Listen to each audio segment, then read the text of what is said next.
think we can get started. Thank you everyone for being here.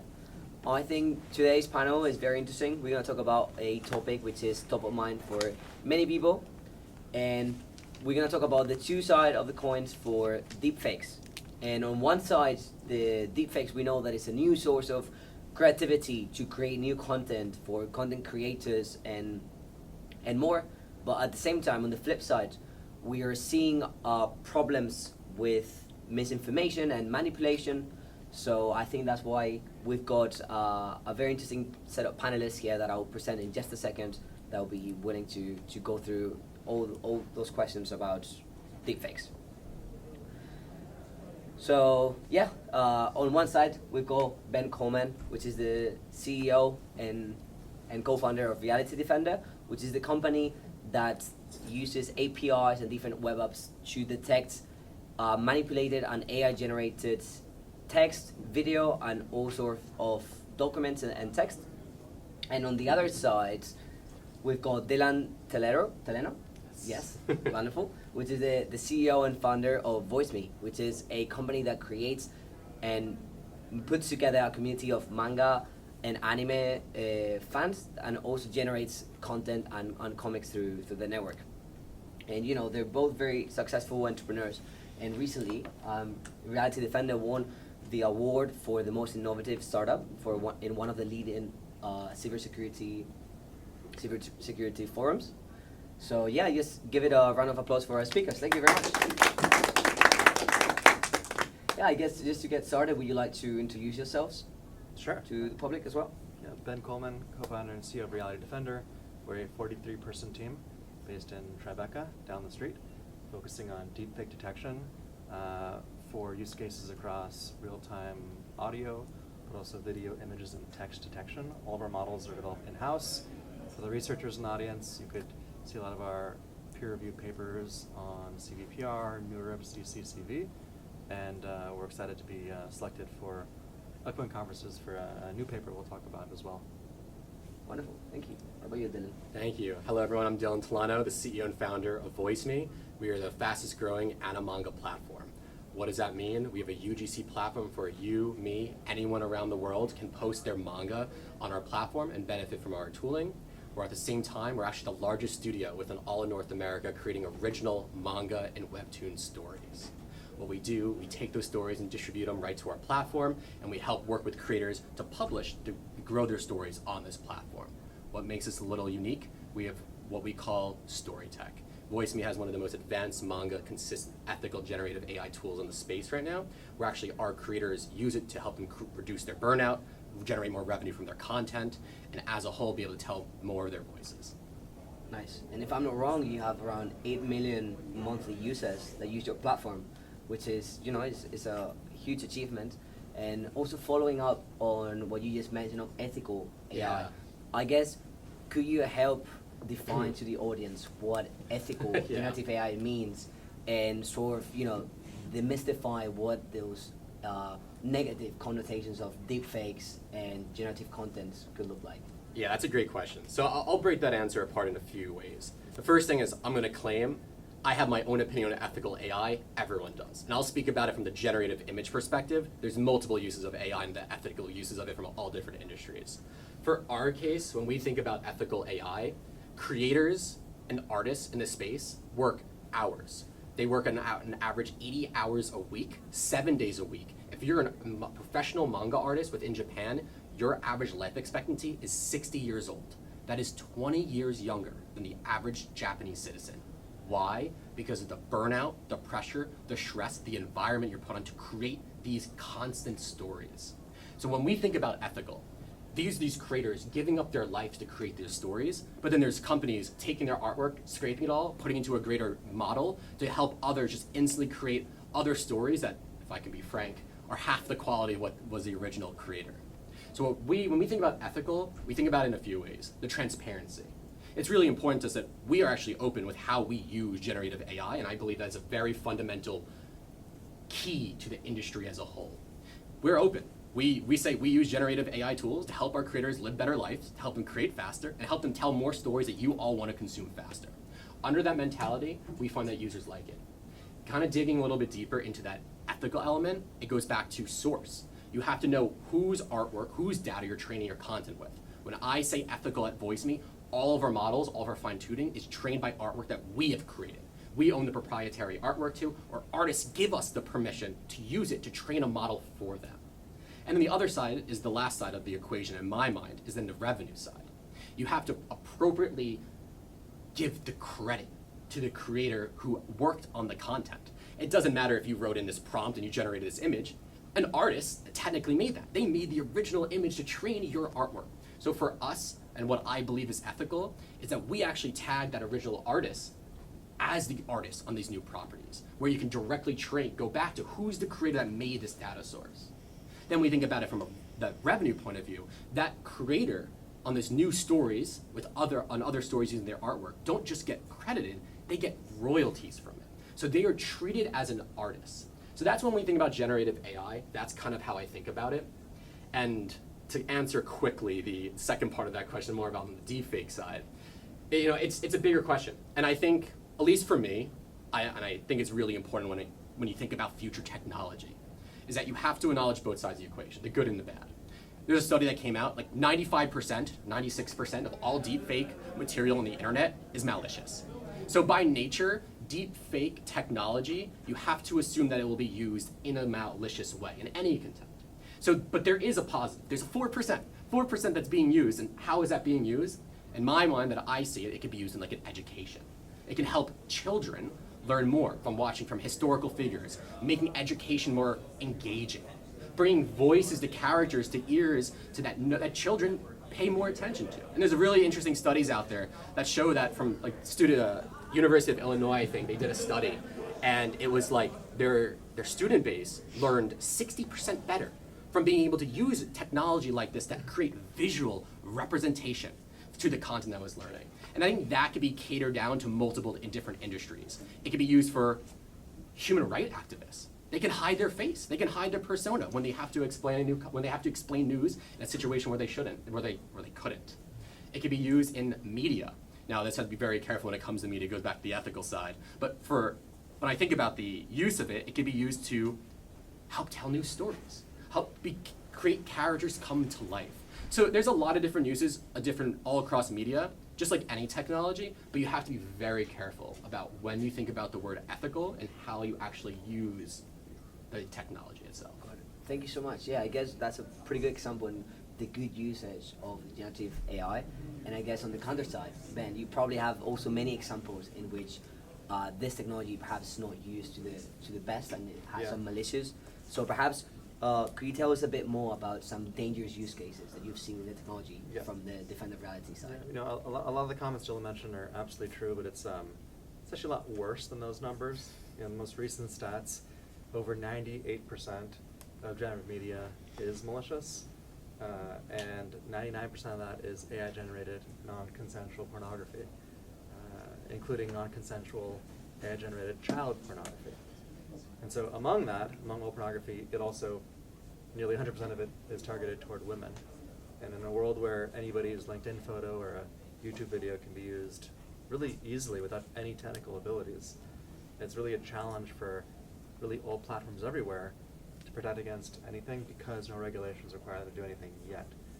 And so in a world where you can have a deepfake of the explosion of the Pentagon, it was about 6 months ago, and it was shared and reshared over 1 billion times and led to a $100 billion flash crash in global markets. Solutions like Reality Defender, we detected in real time for our clients who pay for our solution because we use a lot of expensive cloud compute. But average consumers really don't stand a chance because whether it's Facebook or I guess Meta or Twitter, X now, it's hard to remember these things, or Snapchat, they don't need to do anything because they're not required to by law. And because of that, they create a venue for an echo chamber of fakeness. They can defame, defraud, create disinformation. And so with our platform as it exists, we try and solve for a lot of these horrible use cases. There are a lot of great use cases for AI, it's solving for medicine and creativity. But given the accessibility, it really creates fraud on demand where there's over 100,000 tools available on your iPhone or Android app store or just a Google search away that allow, my 7-year-old to do something really funny, or for a bad actor to do something only limited by their imaginations. And so I think that when we look at the idea of deepfakes, it's really just more of another form of a virus, which is a virus among media and communications. And our solution, we try and pitch it as it's just another form of antivirus software, where everything you see, everything you hear, can be manipulated, and by default, it should be checked in real time. And we hope that our friends in DC and Brussels actually require platforms to not block AI, but at minimum just let regular internet users know that the video or the audio or the image may have indicators of AI, and perhaps using Reality Defender or other solutions, explain it in a way that's understandable if someone is not technical. Nice, thank you very much. Yeah, I guess you've given also a sneak peek of some of the services or how your users use your platform. Could you go a bit more in depth into what are these use cases that most of your clients go into? Is it misinformation? Is it for fraud? Sure. What do they come for to Reality Defender? In a year where we have elections in I think 68% of the world, we're seeing a lot of generative media being used in malicious ways, but it's not required to be checked, so no one's willing to pay for that service yet. We also mentioned the majority of deepfakes are non-consensual and they are pornographic, but again, the only potential buyer of that tool would be consumer platforms, social media, streaming, etc. And they're not required to do anything either. And so what's challenging for us is that our software runs on expensive cloud compute. We can't offer it for free. We'd love to. And so our users are typically industries that can measure the fraud mathematically, for example, financial fraud. So we have tier 1 banks we either working with or about to work with most of the top dozen or 2 dozen banks, and they're scanning real-time phone calls, both inbound and outbound, for indicators of AI. Example is, for Ivan, whether you have a Fidelity account or a Schwab account or E-Trade or whatever, you see these ads where it says your voice is your password. Problem is, with less than 5 seconds of audio, you can make a perfect Ivan deepfake. And I think one Ivan's enough. And the challenge here is that all the other checks and balances, checking your birthday, your social, your address, your last address, your job, it's all available online, whether it's on kind of public-facing platforms or on the dark web. And so if you're on YouTube or on social media, then we already have your face, we have your voice as well. And so how do you really prove anything? And so we don't do anything related to identity. We don't confirm Ivan's Ivan. If Ben says, hello, my name is Ivan, we just say no AI detected. We think it's the most important thing because all the other information about Ivan is potentially available on the dark web. Quick shout out to some of our friends at Flashpoint. Flashpoint's an incredible platform that searches the dark web for all kinds of bad things for companies. I'm not sure if you guys work with consumers, but consumers need a lot of help. And so what our clients use and how they use our solution, imagine a tier 1 bank, without naming any names, they're already checking Ivan's personal information. But if the voice or if the face is indicatively AI generated or manipulated, like a real-time face swap, then it doesn't matter if it already matches birthday, his social, his information, because it's all stolen from somewhere else. And so we also save the companies the cost of that API call to check, background check, credit check, identity check. If the face or voice is fake, nothing else really matters. It's a fraudulent user. And in a previous world where I wanted to, hack Ivan or hack Daryl, one human had to hack one human at a time. With generative media, it's one to many. I could go on the dark web and pick your favorite platform, your credit card that got hacked, or 23andMe, which literally lost everyone's DNA. And I could just feed it into a model. It could call every airline, credit card, bank. It only has to get, a percent right to make money. And so with generative AI, you could do a one-to-many attack. No longer is a Nigerian prince calling you, offering to give you millions of dollars. It's millions of people online that are fake, reaching out to millions and millions of different endpoints, trying to hack every single one of us. Even if you're not a billionaire, you're absolutely a target. Okay. Yeah, it's a pretty scary side of this. I think it's good to bring awareness to everyone as well. I think another topic that is very interesting for people is the IP side. Mm-hmm. And Dylan, you also mentioned before about how, there's people that create the art and then it's used to build these models and to do all this.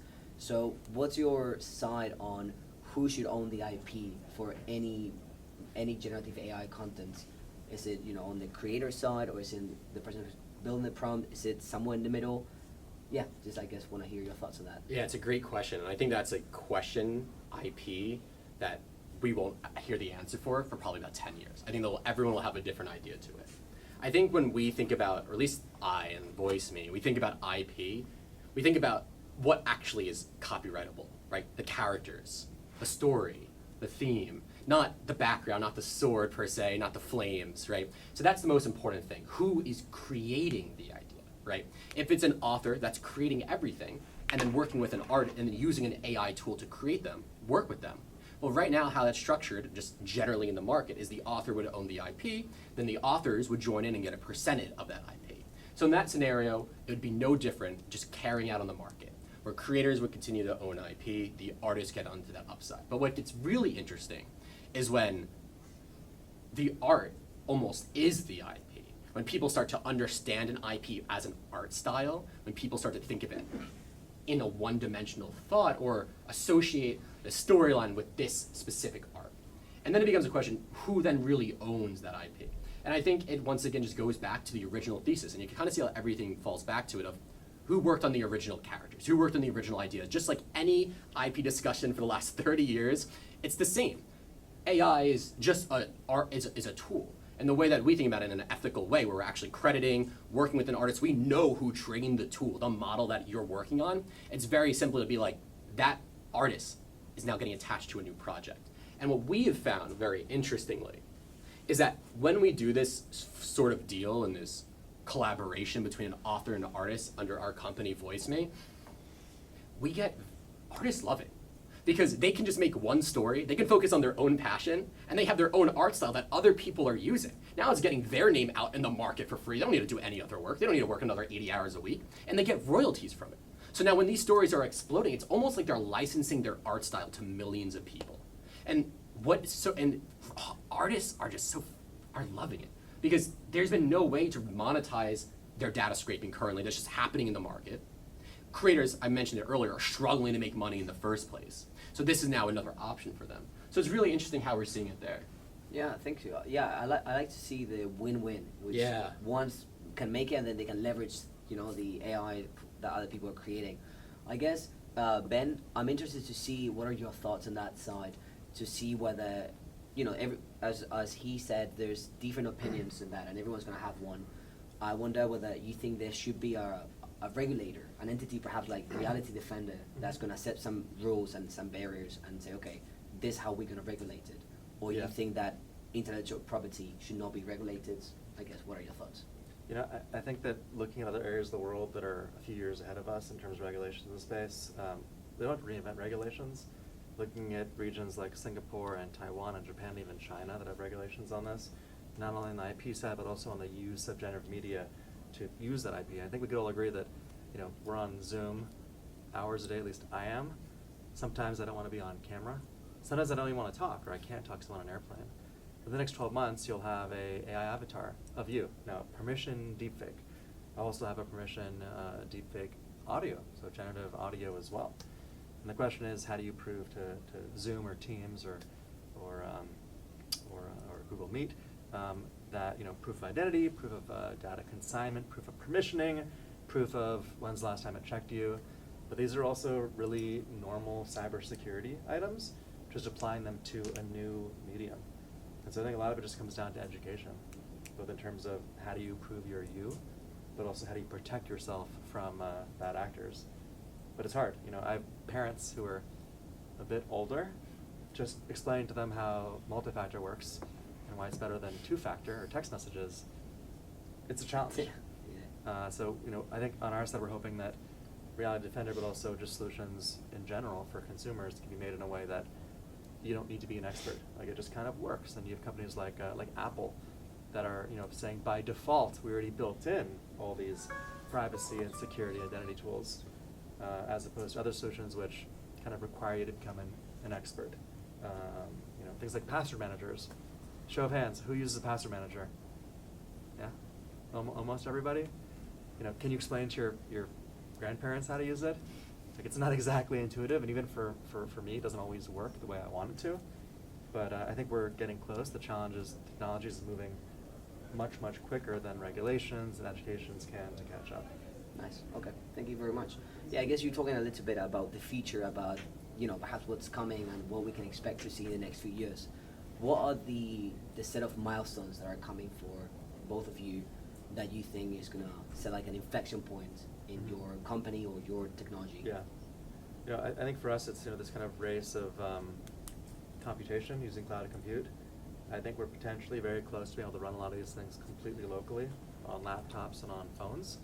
Now, part of it's it's challenges like ours and our researchers to be able to quantize and compress our models to run without using a lot of GPUs. But it's also on the hardware manufacturers to advance whether it's GPU or CPU or NPU, but also battery life as well.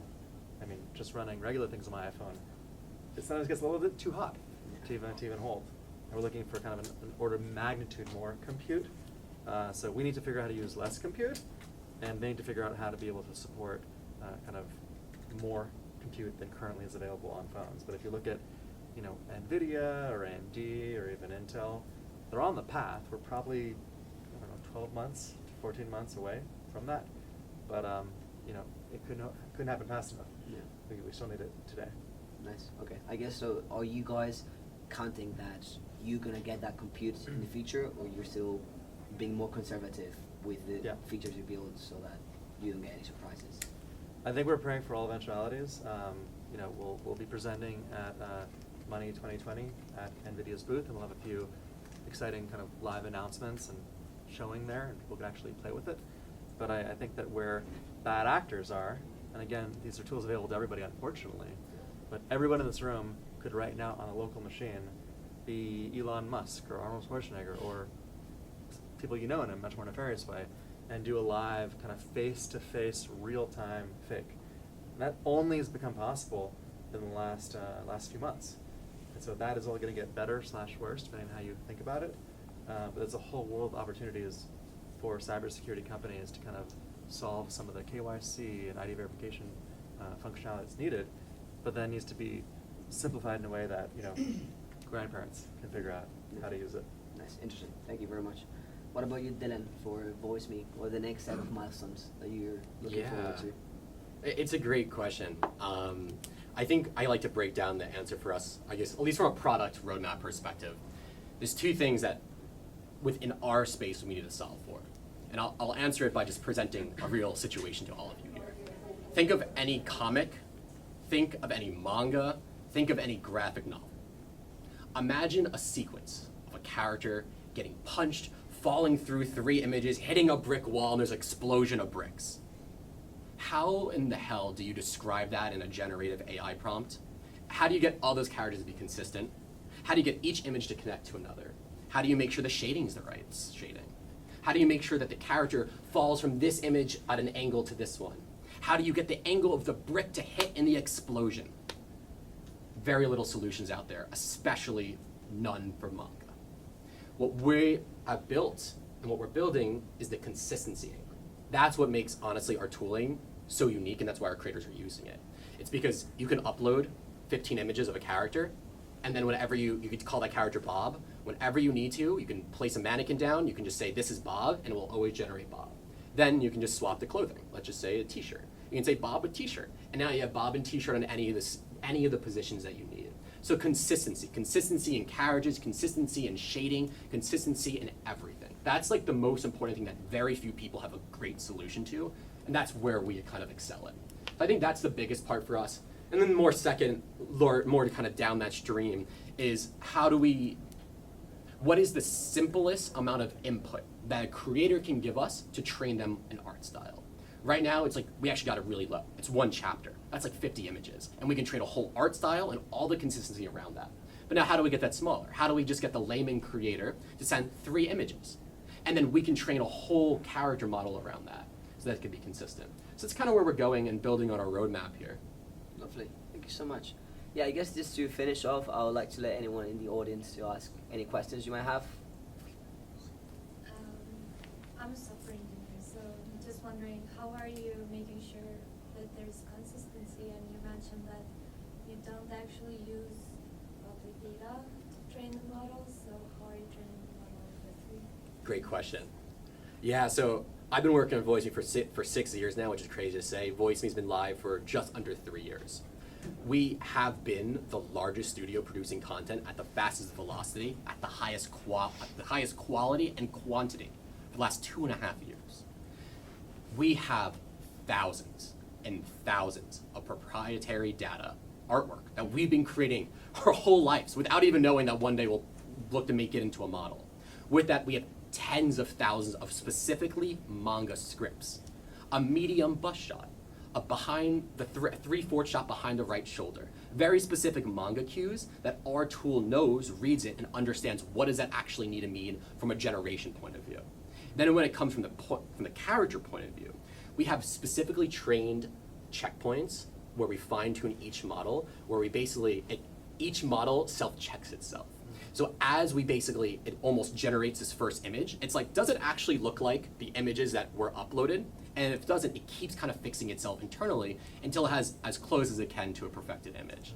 Very high level breakdown, but because of our data that we trained our tool with, our way that we kind of set up our internal checkpoints, and the way that we built up our data stacking, it all kind of allowed up to this great consistency. I'll just quickly add on the data side. We need to consume hundreds of millions of both real and AI-generated media. And so while we build models to detect deepfakes, we also have a team that builds the data sets as well. Now, very bluntly, if you're not a white man who's 35 to 45, you're just not represented in any data sets, and the world is very diverse. So we are very careful to ensure that our training data is properly distributed across age, gender. We don't use race because it's racist. Wikipedia says there's 64 races. We use the Monk skin tone schedule from Stanford, which is a kind of a continuous gradient. But we also started announcing partnerships with a dozen of the leading generative AI platforms. So like we announced 11 Labs. They're the ones who were unfortunately used to make the fake President Biden deepfake telling people not to vote. And so for their side, they're worried about regulations that are going to suddenly make it much harder to sell what they offer for free or for cheap online, because people could do bad things with it. So in exchange for our kind of badging and making sure they're kind of following best practices around identity proofing and our protections, we get access to their models before they go public, so we could ensure that, for example, YouTube, they see a deepfake, but we could say it is 11 Labs, and they actually are above board, they're following the rules, kind of like a SOC 2 compliance for those of you who are in the enterprise space. But what we're seeing, what we expect, is that regulations are going to not only protect consumers, but also set really direct requirements on generative platforms to ensure that they're not, selling guns without a license. Wonderful. I think we're on time. Thank you so much, Dylan.